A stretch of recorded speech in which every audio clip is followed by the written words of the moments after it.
So, hello everyone, and first of all, congratulations everyone who have cleared the IIT JAM exam and going to IITs and NITs. तो मैं इस video में अपना कुछ experience share करूँगा। बहुत सारे स्टूडेंट्स बैकग्राउंड थोड़ा रूरल बैकग्राउंड के कॉलेजेस से आते हैं जिनको आईआईटी के सिस्टम्स के बारे में ज़्यादा नॉलेज नहीं है, बट वो एज ए फ्रेशर जब ज्वाइन करेंगे उनको कोई दिक्कत ना हो, इसलिए मैं अपना एक्सपीरियंस शेयर करना चाहता हूँ। आप अगर आईआईटीज़ के में देखें तो इनको आप 3 कैटेगरी में डिवाइड कर सकते हो, right. First gen, second gen और थर्ड जेन। तो ये first gen IITs means old IITs like Madras, Delhi, Bombay, Kanpur, ये सारे आईआईटीज़ आ जाते हैं। सेकंड जेन में गांधीनगर, हैदराबाद, मंडी, ये सब भुवनेश्वर, ये सब आते हैं। थर्ड जेन में तिरुपति, पलक्कड़, ऐसे आते हैं। लेकिन करेंटली 2026 में अगर आप देखेंगे तो मोटा मोटा सबका सिस्टम ऑलमोस्ट सेम है। ये कैटेगराइजेशन इस बेसिस पे हो रखा है कि कौन सा आईआईटी कितना साल पहले इस्टेब्लिश हुआ है। ओल्ड आईआईटीज़ बहुत पहले से हो रहा है। सेकंड जेन से 2008 के बाद से जिनका डेवलपमेंट चालू हुआ है, एंड थर्ड जेन जो 2016 के बाद से हुआ है। इस बेसिस पे इनको कैटेगराइज किया गया है। लाइक आप नॉर्मल कॉलेजेस में देखेंगे कि जो अपना एग्ज़ाम होता है शायद वो साल में एक ही बार होता है, जो मेजर एग्ज़ाम होता है। बट आईआईटीज़ में ऐसा नहीं है। आईआईटीज़ में आपको कंटिन्यूसली पढ़ना पड़ता है। और लाइक यहाँ तो आपको पता ही होगा, लाइक अगर आप एमएससी 2 इयर्स का प्रोग्राम ज्वाइन करते हैं तो ये 4 सेमेस्टर में डिवाइड होता है। First, second, third and fourth, okay, ये सेमेस्टर्स होते हैं। लेकिन एक सेमेस्टर में कैसा स्ट्रक्चर रहता है, कहीं भी चले जाओ मोस्टली स्ट्रक्चर ये होता है कि एक सेम में 2 मेजर एग्ज़ाम होते हैं। एक होता है मिड टर्म, एक होता है एंड टर्म। लेकिन ये mid term and term he limited नहीं है। यहाँ सबसे ज़्यादा फ्रीडम रहता है फैकल्टी के पास कि वो आपका करिकुलम कैसे डिज़ाइन किया है, वो ग्रेडिंग पैटर्न कैसे डिज़ाइन किया है। अब ग्रेडिंग पैटर्न के मामले में बहुत सारे प्रोफेसर्स ऐसे हो सकते हैं आपके कॉलेज में, लाइक आप जो आईआईटी में जानने वाले हैं, लाइक वहाँ कोई एग्ज़ाम ही ना हो, वो बस क्लास परफॉर्मेंस बेसिस पे उसका ग्रेडिंग होगा, ऐसा भी हो सकता है। बट मैं मोस्टली बात कर रहा हूँ जो लाइक कोर कोर्सेज में बिल्कुल भी ऐसा नहीं होगा। जो होता है वो एक मिड सेम, एक एंड सेम, और होते हैं क्विजेस। ये क्विजेस 2 फॉर्म में हो सकता है, लाइक फॉर्मल और सरप्राइजेस। इसके लिए तैयार रहिएगा, बहुत सारे फैकल्टीज रखते हैं सरप्राइजेस क्विज। लाइक आपको बताया नहीं जाएगा क्लास में, एक पर्टिकुलर टाइम में आप क्लास जाके देखेंगे कि लाइक उस दिन एग्ज़ाम है, एंड वो एग्ज़ाम का इवैल्यूएशन आपके ग्रेडिंग में, फाइनल ग्रेडिंग में इंक्लूड होगा। तो काइंड ऑफ मैं आईआईटी गांधीनगर से हूँ, सो आईआईटी गांधीनगर में कुछ ऐसा चलता था। मोस्टली प्रोफेसर्स एक क्विजेस 1 रखते थे, देन मिड सेम होता था, देन एंड सेम होता था, सॉरी, देन क्विज 2 होता था, और देन एंड सेम होता था। एंड मैंने बाकी सारे फ्रेंड्स से भी वेरीफाई करा है, कुछ अलग आईआईटीज़ में ऑलमोस्ट यही होता है। कुछ जगह पे क्विज़ 1 को टेस्ट 1 बोलते हैं, मिड सेम को test 2, and then end sem होता है।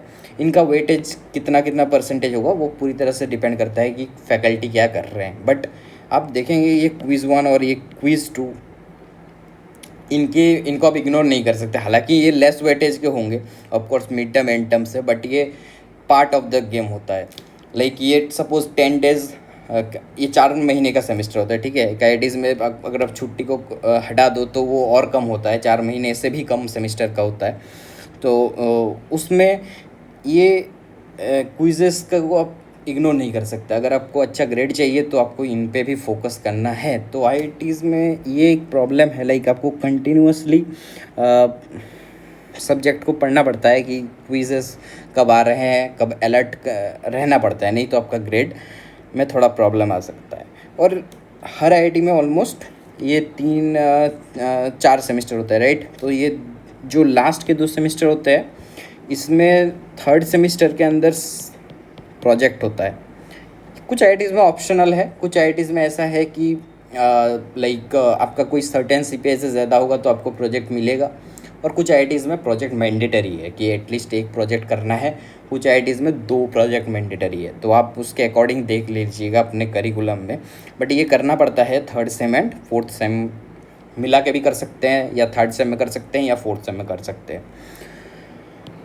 तो मेरा कुछ ऑब्जर्वेशन मैं अब बताने वाला हूँ लाइक जो फर्स्ट सेम के टॉपिक्स होते हैं ना, वो ऑलमोस्ट ये सारे टॉपिक्स में से ही होगा, आप चेक कर सकते हैं। लाइक जो मोस्टली आईआईटीज़ में प्योर मैथमेटिक्स ज़्यादा है, real analysis, linear algebra, basic algebra, ODE and probability, topology हो सकता है, और ज़्यादातर नहीं होगा, इनके बीच में ही होगा।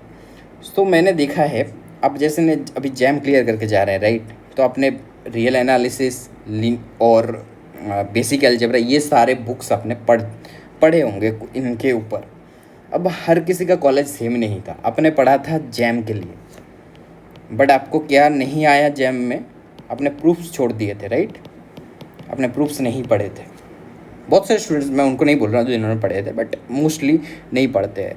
रियल एनालिसिस में भी आपने नहीं पढ़ा होगा प्रूफ्स, बट तो आपको बट जो चीज़ें चलेंगे ना क्लास में, सो इनिशियली लगने लगता है कि ये सारी चीज़ें तो हमने जैम में पढ़ के आए हैं, तो और दोबारा पढ़ने में ज़्यादा, इसलिए वो फोकस नहीं करते कि ये कितना इम्पोर्टेंट है। लाइक यहाँ के जो एग्ज़ाम्स होने वाले हैं ना, वो बिल्कुल सब्जेक्टिव ऑब्जेक्टिव दोनों हो सकता है, लेकिन यहाँ के ऑब्जेक्टिव क्वेश्चंस को क्रैक करने के लिए भी आपको थोड़ा सब्जेक्ट का नॉलेज चाहिए, और वो थोड़ा सा जैम से हटके होता है। ये मैं थोड़ा अलर्ट करना चाहता हूँ। लाइक यहाँ पे आपको प्रूफ बेस्ड पढ़ना पड़ेगा, आपको प्रूफ को समझना पड़ेगा, एंड आपको बुक पढ़ना पड़ेगा।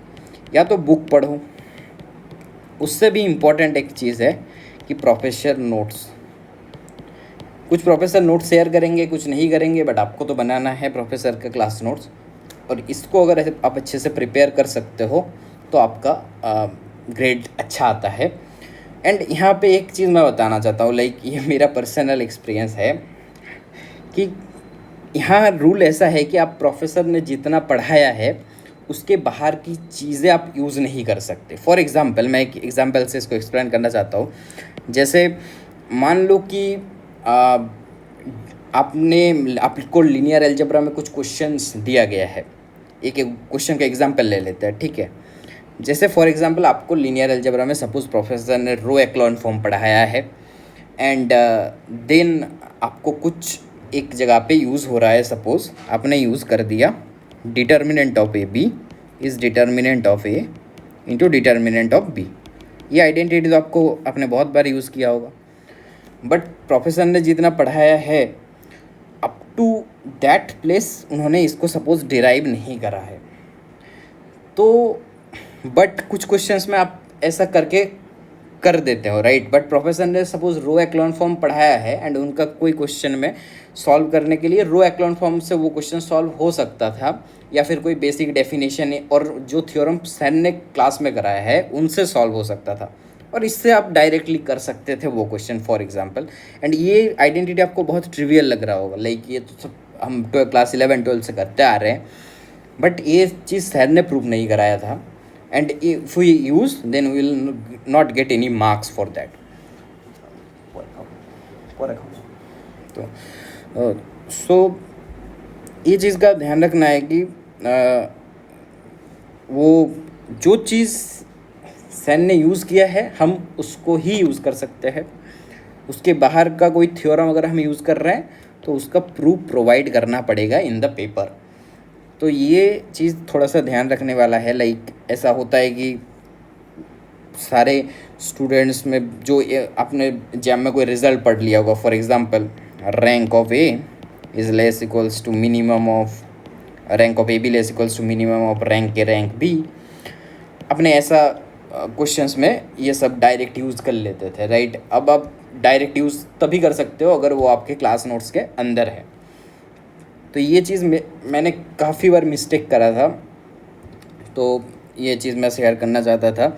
Like you have to use those things which are in your professor class notes, इसीलिए क्लास नोट्स सबसे ज़्यादा इम्पोर्टेंट है। और बाकी स्कोरिंग के लिए मैं बोलना चाहता हूँ, लाइक यहाँ फुल कंट्रोल रहता है प्रोफेसर के पास, लाइक उनका ग्रेडिंग पैटर्न क्या होगा।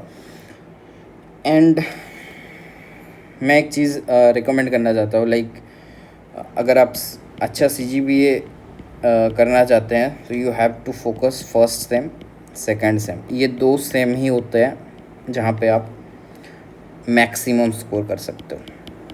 और क्यों ऐसा है ये भी मैं थोड़ा बताना चाहता हूँ। लाइक जब थर्ड सेम आता है ना और जब फोर्थ सेम आता है, इनके बीच प्लेसमेंट्स होते हैं, इसके बीच प्लेसमेंट्स होता है। या तो आप CSN नेट गेट ये सब एग्ज़ाम्स देते हो, राइट, तो इनका प्रिपेयर करते हो। एंड एक होता है आपका प्रोजेक्ट, साथ साथ चलता है। तो ये प्लेसमेंट का जो प्रिपरेशन है वो जनरली थर्ड सेम में सब इंटरव्यू के लिए प्रिपेयर करते हैं। तो थर्ड सेम फोर्थ सेम में ज़्यादा टाइम नहीं मिल पाएगा इन एकेडमिक्स। एंड इस प्रोजेक्ट थोड़ा यहाँ पे हैवी होता है। लाइक नॉट लाइक कि कहीं से फ़ोटो डाउनलोड किया एंड चिपका दिया और कहीं से लिखवा लिया, वो चीज़ नहीं है। यहाँ प्रोजेक्ट्स जनरली थोड़ा भारी होता है। एंड वो प्रोजेक्ट में लाइक रिसर्च पेपर भी प्रोवाइड होता है।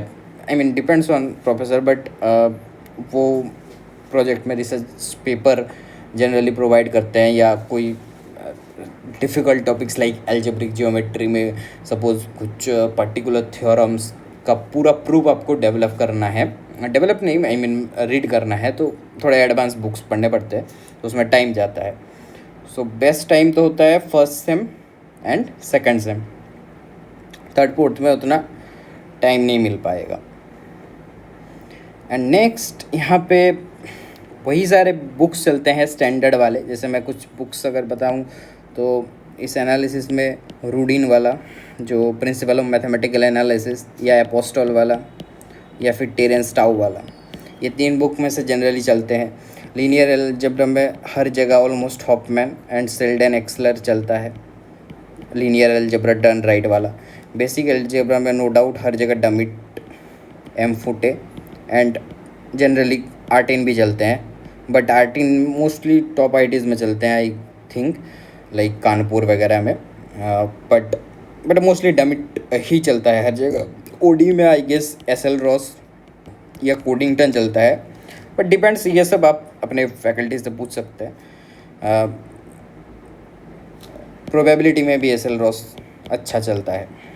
PD में T अमरनाथ चलता है, और वो क्या कहते हैं, मैकवेन का जो बुक है वो चलता है। फंक्शनल में क्रिसजिग चलता है और कन्वे भी चलता है। ओके, टोपोलॉजी में मंक्रेस हर जगह चलते हैं। इससे आई थिंक कोई IIT ऐसा नहीं है जो मंक्रेस फ़िलहाल नहीं कराता। और भी बुक्स है, सिम्पसन का बुक है, बट मोस्टली सब मंक्रेस कराते हैं। एल्जेब्रिक टोपोलॉजी में मैंने नहीं लिया था तो मैं नहीं बता पाऊँगा, बट हैचर का शायद एक बुक आता है, वो जनरली चलता है। मैंने सारे कोर्सेज़ का नाम नहीं लिया, बहुत सारे कोर्सेज़ और रन हो सकते हैं। तो ये है पूरा मेरा थोड़ा ऑब्जर्वेशन। लाइक आपको फर्स्ट सेकंड में बहुत ज़्यादा फोकस करना चाहिए अच्छे CGPA के लिए। एंड डिपेंड्स ऑन आपका IIT। मुझे लगता है कि अगर आप IIT कानपुर से हैं तो लाइक 8 डिसेंट है, बट बाकी हर जगह IIT में अगर > 8.5 हो तो आई थिंक वो बहुत अच्छा है। 9+ हो तो और अच्छा है। So all the best everyone, thank you.